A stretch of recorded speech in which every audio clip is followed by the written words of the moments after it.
Hi, welcome to Module 2, where we dig into more specifics on the needs assessment and planning you'll do prior to your first team meeting.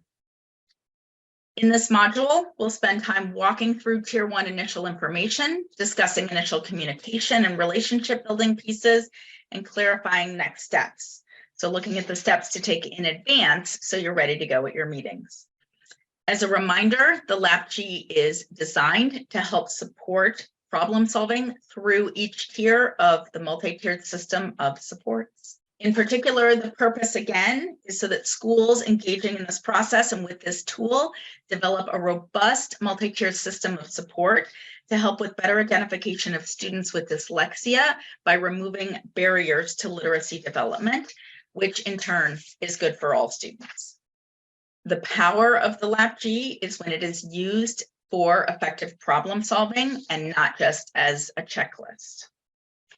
We are focusing in this module on step 0, some of the early relationship building, and step 1, problem identification.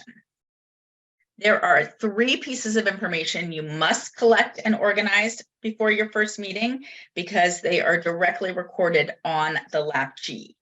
The first is a summary of screening data, at least the most recent benchmark data, and it will be entered on page 2 of the LAPG. It helps to establish your problem identification statement and help everyone come to a shared understanding of where the grade level building district currently is and where you want to go. Second is educator perception data collected through a survey. And third is a summary of instructional materials collected in a chart that is filled out by each grade level. And we'll walk through these in more detail a little bit later. As well as those 3 pieces of information you must collect on the LAPG, which are indicated here as 1A, B, and C.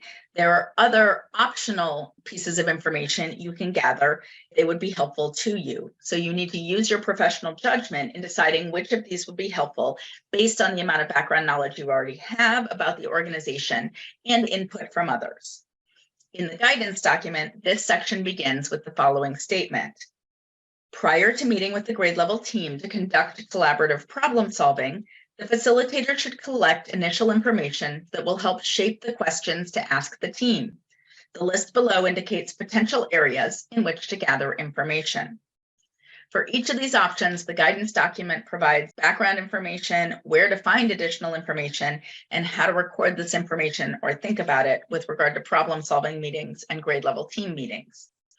As mentioned, we'll return to the top 3 shortly in the context of the LAPG, but let's look specifically at the lower options on the list. This list includes the optional data collection. Use your professional judgment to decide which of these you need, about which you already know enough about your team and current practices, to decide which is most helpful. 1D, observational data. Would it be helpful to go into the classrooms, develop some informal rapport with teachers, see classroom practices in action? The LAPG guidance document appendix has a template for an observation if you decide this would be a helpful piece. It might help you home in on some specific questions you want to ask about practices, centers, schedules, all sorts of different pieces that might come to light in an observation. 1E, classroom and support staff schedules, including planning times, time blocks for each subject. Again, if you're familiar with current literacy practices, the block, the schedule, you may not need that information, but having it in advance can help you organize your thoughts around any questions to ask. 1F, decision rules. This is guidance about moving between the different tiers of intervention and instruction. The LAPG guidance document appendix has further information about decision rules and examples on them. Decision rules are a critical component of MTSS, so if they exist, it's good to know how teams are currently making decisions, and if they don't exist, it's important to know that too. 1G, building level plans.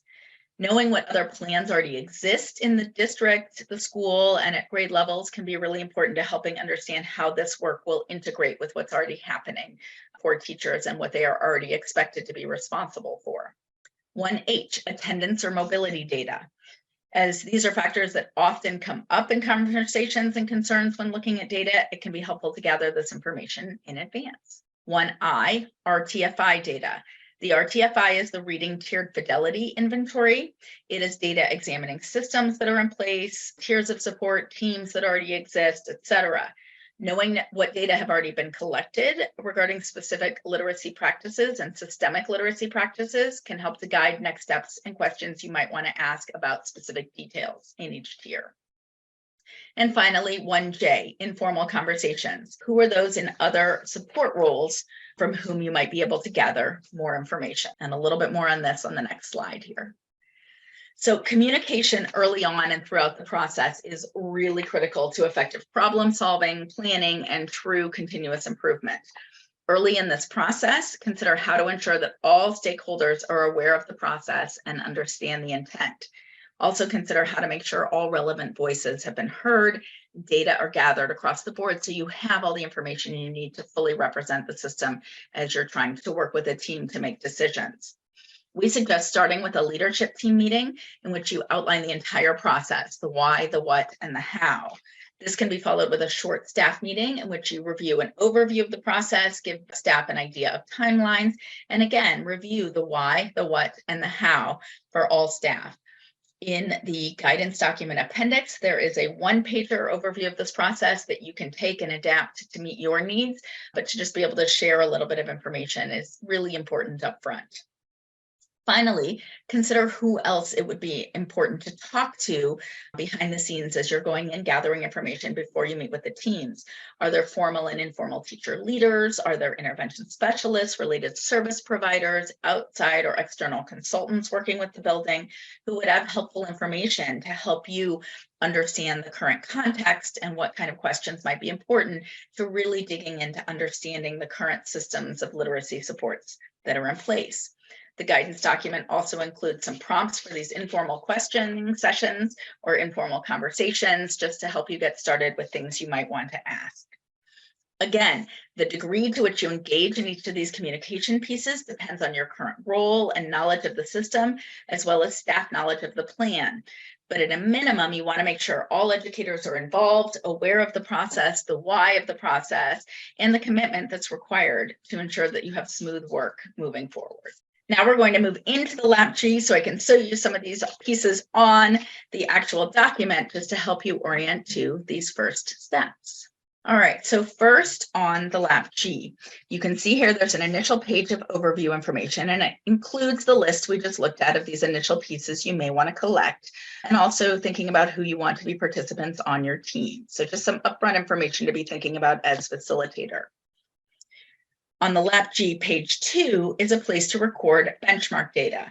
If a grade level has not been recording benchmark data or hasn't been collecting benchmark data, then an initial discussion around what is needed to be able to adequately assess current performance is going to be really important.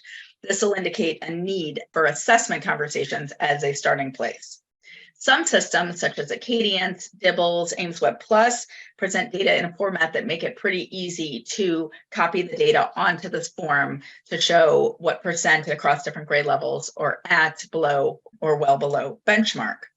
For other data systems that don't have these criteria as a screener, you may have to work with the data a little bit to figure out how to use it within this table or a similar format to be able to have conversations about current performance. When you first come together, you'll review this information in order to create a problem identification statement by looking at what percent of students are currently meeting benchmark expectations, and that will lead you to a goal statement of what you would like to see happening. Page 3 of the LAPG has a place to record survey information gathered by your staff. On the left side here, you can see there's a place to record averages, which you'll gather across a wide array of staff members around their beliefs about current practices and resources to support the big 5 areas of literacy plus writing. So you can see there's a place there for an average report of how well staff feel they're supported in terms of resource and knowledge around phonemic awareness, phonics, fluency, comprehension, and vocabulary and writing. And then on the right side, there is a place to record open-ended responses. When I flip to some of the resources that are in the guidance document, you will see there is a survey for staff that asks quantitative questions about ratings of how effective current materials and resources and knowledge are around phonemic awareness, phonics, fluency, vocabulary comprehension, and writing, as well as intervention supports and dyslexia, and then open-ended questions about strengths and weaknesses across the different tiers. You will gather that information, figure out averages for the left side, and look for themes from open-ended responses to gather on the right side to speak to these different pieces of information that you'll then be able to bring back to the smaller team with whom you're meeting at your first meeting to kind of review what information you know from a broader array of people who may not be at the table for the meetings, but have an opportunity to have their voice heard through the survey. And then on page 4 is a simple chart that is sent directly to the building. You can ask your contact how you should get it to grade level teams to complete, whether that's through the principal or whomever is best able to comprehensively complete it. This gives you a starting point and reference back to specific curriculum, supplements, and interventions that are currently in use, so that you have that starting knowledge base about what's currently going on in the classrooms. As a pro tip, if you can get the team that's completing it to leave it in a Word document and type responses into Word, it is a lot easier to copy paste back into your LapG than having to retype it if it comes back as a PDF or a handwritten format. So you've seen these first 3 pages of the LapG. This is where you're recording those first 3 pieces we talked about: the benchmark data, the survey data, and the instructional materials information. And then you have all of those optional pieces that you can also collect, whether that's observing in classrooms, chatting with others, gathering mobility and attendance data, other plans, all of those different pieces. And then also considering your initial communication with different folks. So the last piece I just wanted to highlight here are some of the supplemental resources pulled out of the appendix, which is currently being finalized. So one piece that you are collecting for everyone is that educator perception data we talked about. That was for page 3 of the LapG. And I just wanted to show you here, these are the survey questions pulled out. There's also a link here to get you to a version that you can modify, you can copy and then modify to be able to make it best meet your needs. But if you look at the specific questions here, you can see they align first with that left column. For example, number 5, thinking about the literacy instruction at your grade level, how effective would you rate your classroom programs and materials in addressing phonological awareness, phonics, fluency, vocabulary, comprehension, writing, and then those questions on intervention and dyslexia. So everybody completes that question. You end up with data in a Google spreadsheet and can figure out your averages across those. Depending on how data savvy you are, you can do one aggregate average. You can divide up by those who work with kindergarten versus first grade, different ways to look at this information, but that's where you'll get your quantitative piece. And then the questions 13 through 16 are your open-ended questions in which you can kind of look for themes around strengths and areas of opportunity in these other areas. Also in this appendix are a pre-K version of the survey, so you'll have that available to you, a copy of that instructional materials sheet, a copy of the data screening. As I mentioned, there's a tool for classroom observations that aligns with Anita Archer's work around explicit instruction from Explicit Instruction, Effective and Efficient Teaching. So that is a resource available to you.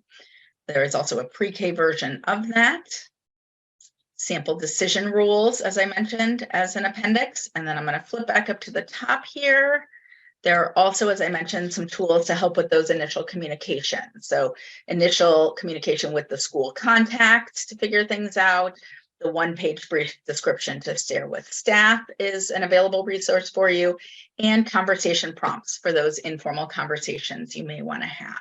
So at this point, we have reviewed those first pages of information. You have everything you need at your disposal to gather information and complete the first 4 pages of the LapG. And in future modules, we'll start to dig into what those early team conversations look like.